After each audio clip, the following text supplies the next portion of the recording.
So my interest in ventriloquism, for those wondering, began with my early childhood affection for Edgar Bergen's famous dummy, Charlie McCarthy. Oh, it's okay, you'll be all right.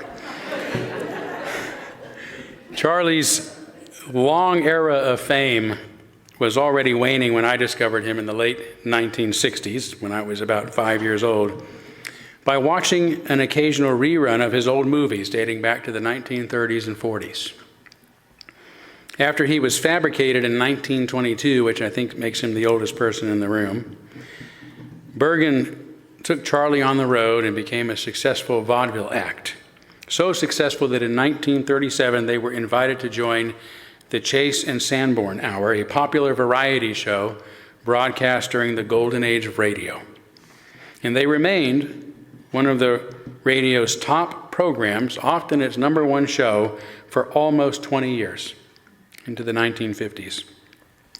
The pair were among the most famous celebrities in the world, having performed alongside guests renowned as Groucho Marx, Mae West, Frank Sinatra, Liberace. Charlie even had a mock wedding once with Marilyn Monroe, and he actually met with the Queen of England. It's world-renowned. He and Bergen also starred in several movies. They had a TV show during television's early years, and eventually even received an honorary Oscar, carved out of wood, just like Charlie. Edgar Bergen died while performing one last time at Caesar's Palace in 1978. And today, the original Charlie McCarthy puppet is propped up behind glass at the Smithsonian Institute's National Museum of American History. A once famous figure, now forgotten by at least a couple of generations. So it's fitting that he has a place at the Smithsonian, honoring a time in American history when Charlie McCarthy was the most famous and beloved household name in the country.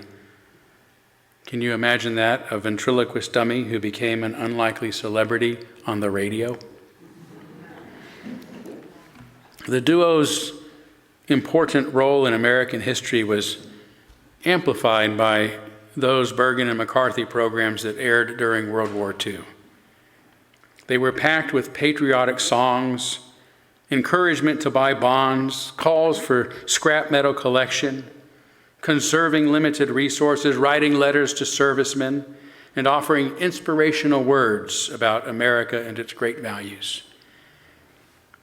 At the end of one of the episodes, for example, the program's official host, the talented actor, singer, and dancer Don Ameche, an Oscar winner himself, said the following: "We are a nation founded on freedom.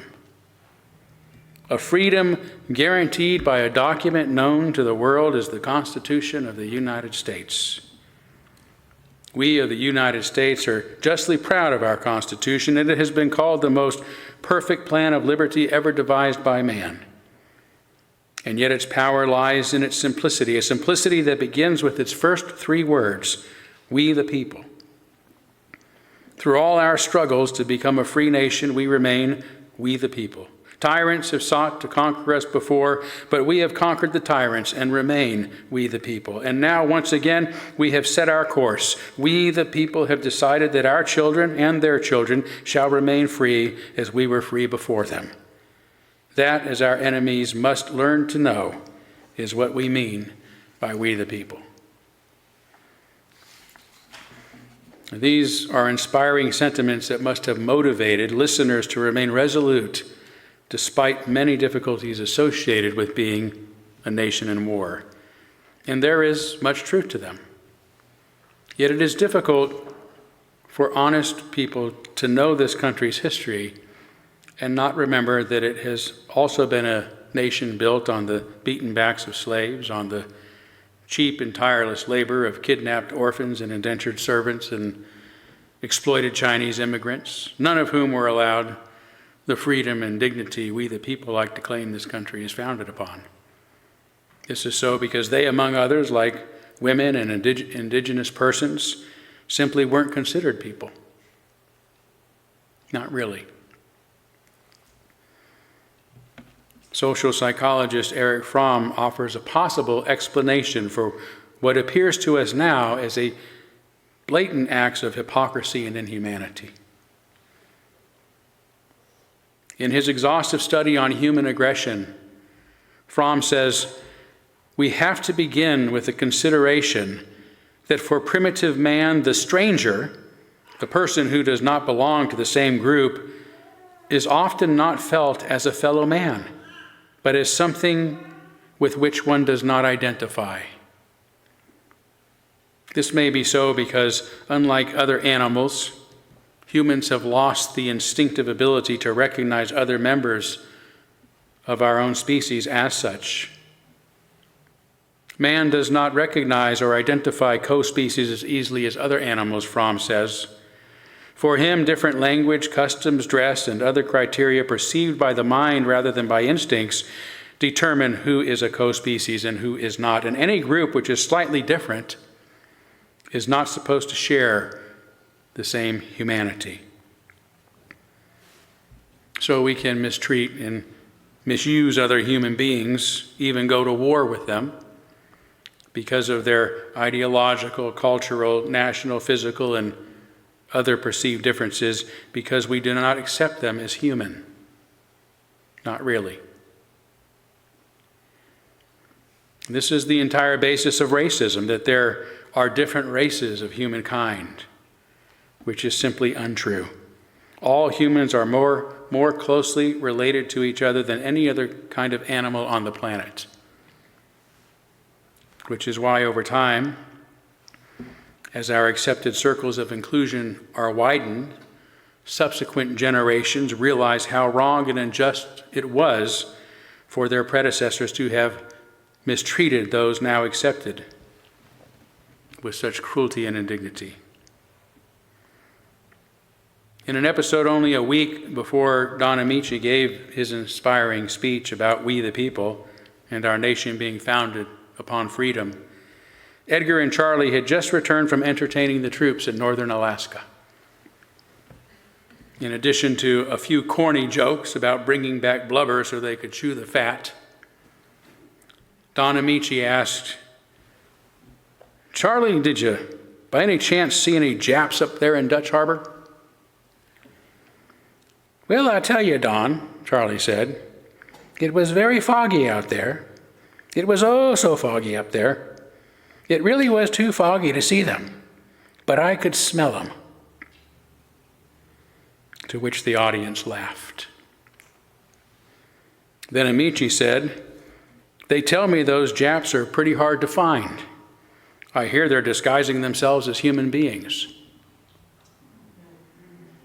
To which someone else replied, well, they'll never get away with that. To which the audience laughed. As much as I enjoy listening to these old radio shows, this bit certainly caught my attention. Unlike its original audience, as a contemporary man, I found these remarks disturbing and not funny in the least. But I do not look backward and judge those who laughed then by today's standards, which have evolved, at least partly because of their mistakes, just as tomorrow's generation hopefully will evolve because of our mistakes. Instead, I try to understand their roots, to avoid repeating the errors of the past. Again, Fromm, my go-to luminary on the subjects of human psychology and sociology, says, all governments try, in the case of war, to awaken among their own people the feeling that the enemy is not human. It seems almost a rule when one wants to make it easier for one's own side to destroy living beings of the other, to indoctrinate one's own soldiers with the feeling that those to be slaughtered are non-persons. But it's not just governments that do so. Our entire culture is often involved in the same dehumanizing environment and scheme, whether consciously or not. Case in point, the radio episodes that I've mentioned were originally aired in 1942. That's the same year that President Roosevelt signed Order 9066, only 2 months after the bombing of Pearl Harbor, authorizing the arrest and detention of Japanese Americans. Over 120,000 of them into internment camps, permanently robbing them of their homes, their possessions, their wealth, and more to the point, the very freedom that Don Amici had bragged America is all about.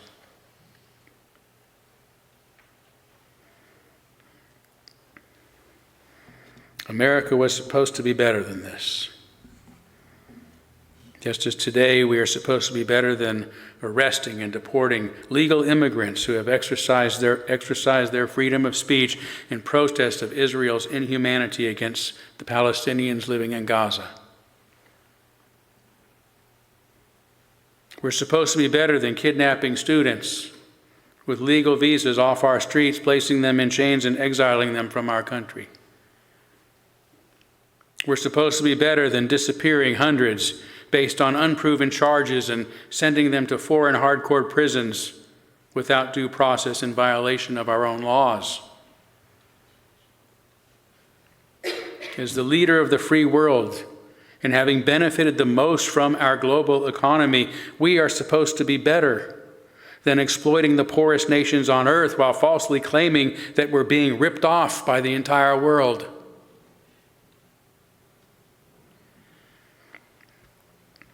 As individual Americans, we're supposed to be better than attacking the character and threatening the livelihoods of those we disagree with. We're supposed to be better than electing obvious authoritarians to lead our free nation. We're supposed to be better than denying obvious truths about vital matters like the importance of vaccines and the reality of carbon-based climate change just because truth doesn't concur with our unfounded paranoid conspiracy theories. We're supposed to be better than banning books from public schools and libraries.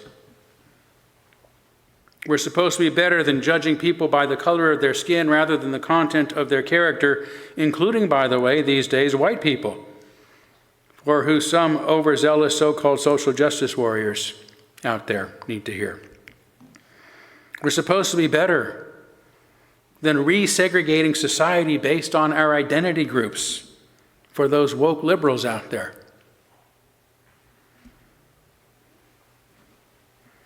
We're supposed to be better than demanding freedom for ourselves while denying it to others. For those who, for whatever reasons, are perceived to be so different from us that they are not really human beings and thus don't deserve the same rights that we expect for ourselves. The United States of America was founded upon Enlightenment principles. If you're a Unitarian, you should know them by heart, not just because I've been talking frequently about them for the past half-decade, but because they are the principles that our liberal religion is also founded upon. The most fundamental principle of them all, this will be an easy one to remember, is human dignity. That's the foundation of liberalism and our liberal religion, human dignity, which philosopher Immanuel Kant called the categorical imperative, meaning that it is unconditional in any circumstances, and is essential in all that we do. Kant defined this imperative as no person should be treated as a means to somebody else's ends, but should be considered an end within themselves.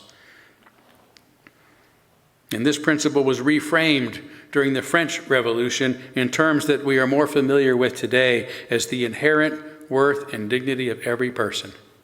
And as I like to add, and all peoples. The inherent worth and dignity of every person and all peoples. Japanese people, Mexican people, Palestinian people, Ukrainian people, Chinese people, Russian people, Iranian people, Canadian people, where are they? Our neighbors. Greenlander people, transgender people, Democratic people, Republican people, liberal people, conservative people, millionaire and billionaire people, poor people, Tesla driving people, and so on.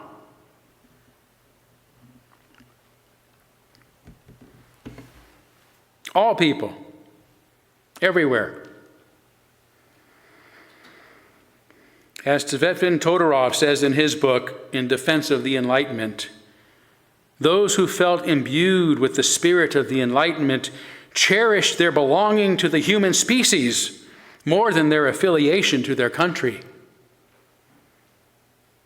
Or as Montesquieu succinctly said, I am necessarily a man. I am French by chance.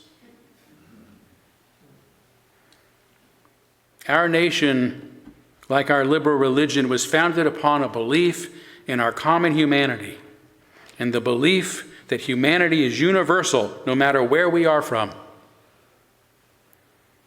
This is why all Americans should stand in opposition to a government that seeks to put our welfare, the welfare of only 4.3% of the world's population, above 95.7% of all the other human beings living with us on this small blue pearl that we all call our home.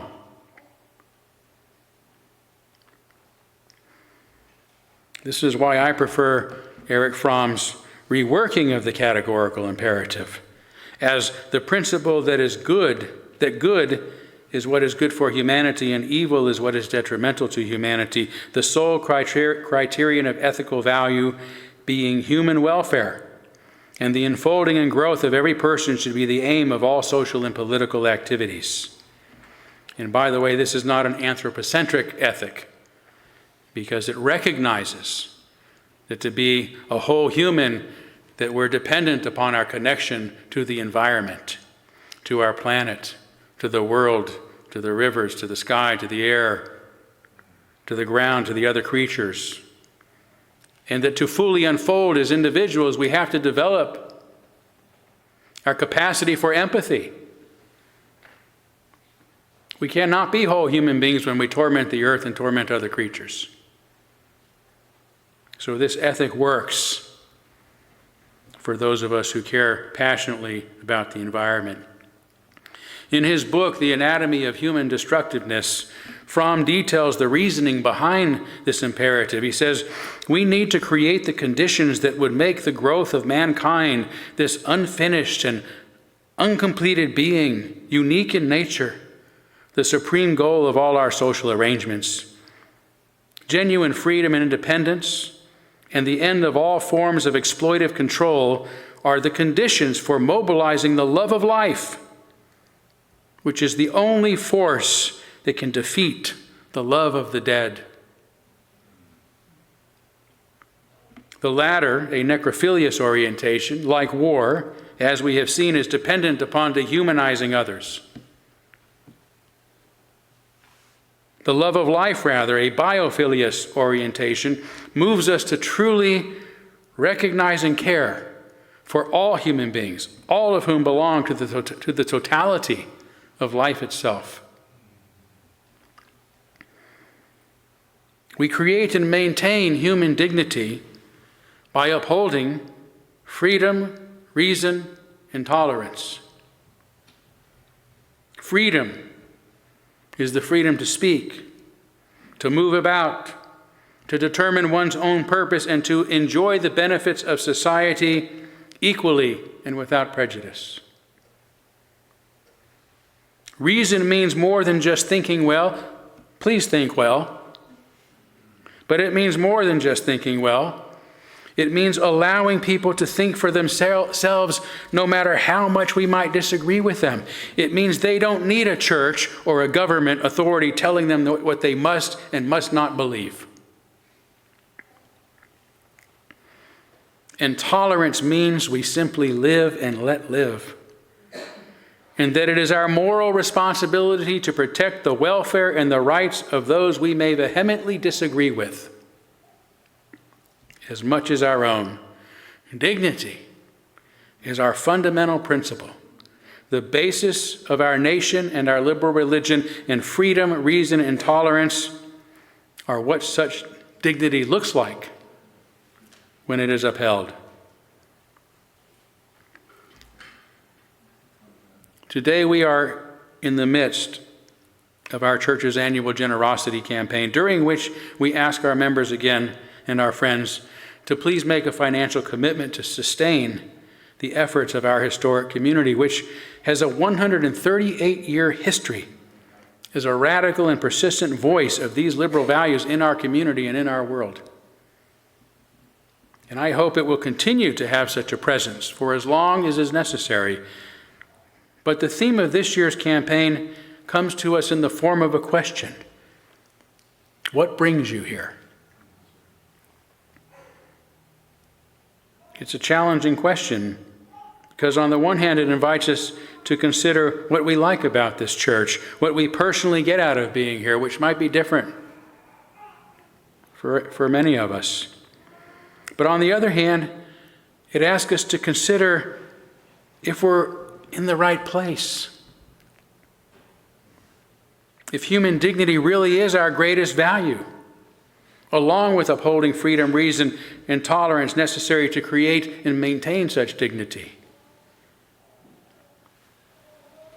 This is what American Unitarianism is supposed to be about, although it's gotten increasingly muddled since the ill-considered entanglement with Universalism in 1961, an error that I have made it my mission to correct during these waning years of in my role as a Unitarian minister.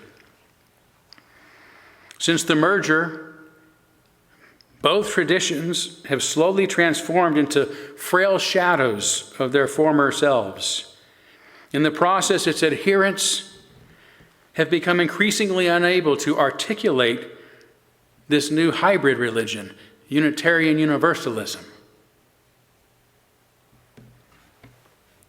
During the past couple of decades, it has been overtaken by those who don't at all cherish our commitment to human dignity, nor to the freedom, reason, and tolerance that sustains it. 6 years ago, after I wrote and distributed a book about these concerns, I was, within hours, banned and labeled a racist, homo, and transphobic, classist, ableist, kitchen sink. Within a month, I was publicly censured by the UU Ministers Association. And by the end of the year, I was disfellowshipped by the Unitarian Universalist Association, which went on to label me as a non-cooperative, abusive bully who is ethically unfit for ministry on a new webpage it built just for me.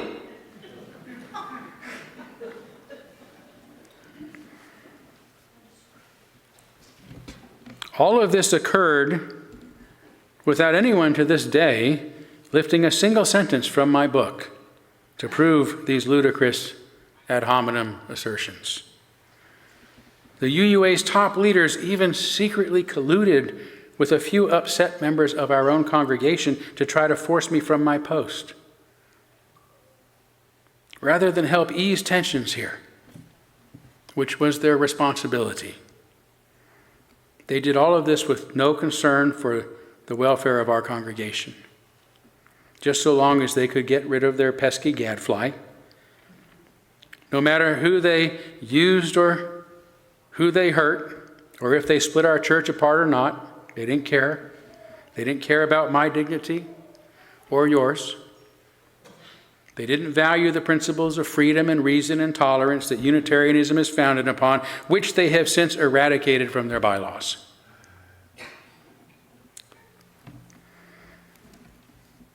Most of us well recall how difficult this was to go through, resulting in about 10% of our members splitting off. People we knew and loved, people we thought knew and loved us. But they only left after causing even worse havoc in our church than the UUA did. They wrote and distributed letters comparing me to Donald Trump, along with a letter to everyone in our congregation asking them to reduce their contributions to a bare minimum for as long as I remain in the pulpit. And if I believed it would have helped, I would have left. But I knew if I did, that the split would have been far worse. The shock, the stress, the pain, the cruelty, the grief, depression, and lies about me that I experienced was often more than I could bear. But I stuck it out because so many of you asked me to please stay. And you came to my defense to make that happen as well. Thank you. Finally, those who spat on my dignity and tried to deny my freedom to speak and reason for myself, and who proved so utterly intolerant, fled immediately after they lost the board election. And even after they had been so solidly rebuked by the great majority of our congregation, they didn't have the fortitude or moral courage to stay and look us in the eye and work out our differences. Gone.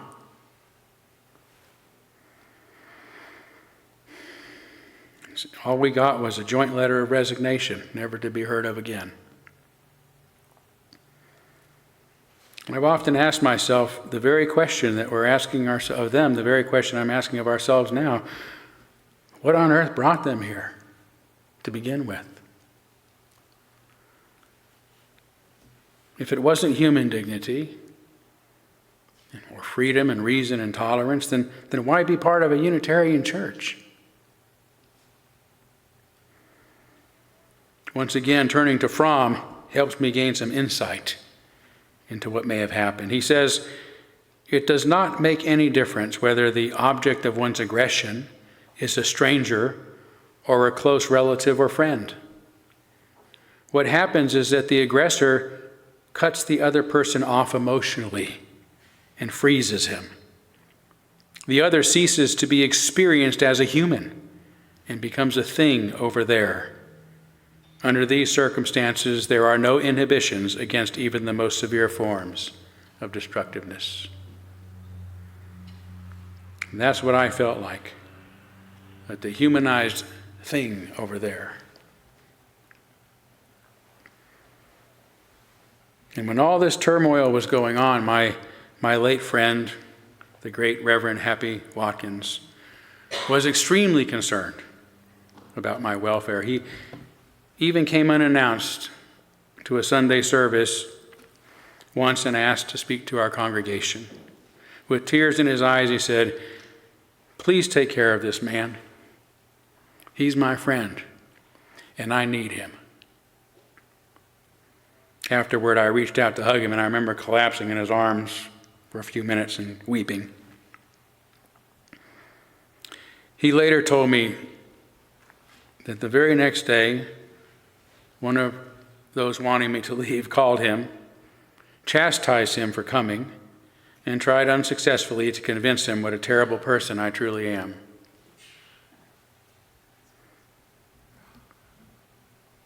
Sometimes Happy came to the house to check on me and Peggy, who had been just as shocked and traumatized by such cruelty as I was.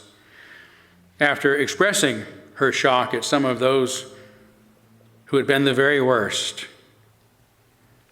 people we would have considered unimaginable, Happy told her, "Church people are some of the meanest people in the world."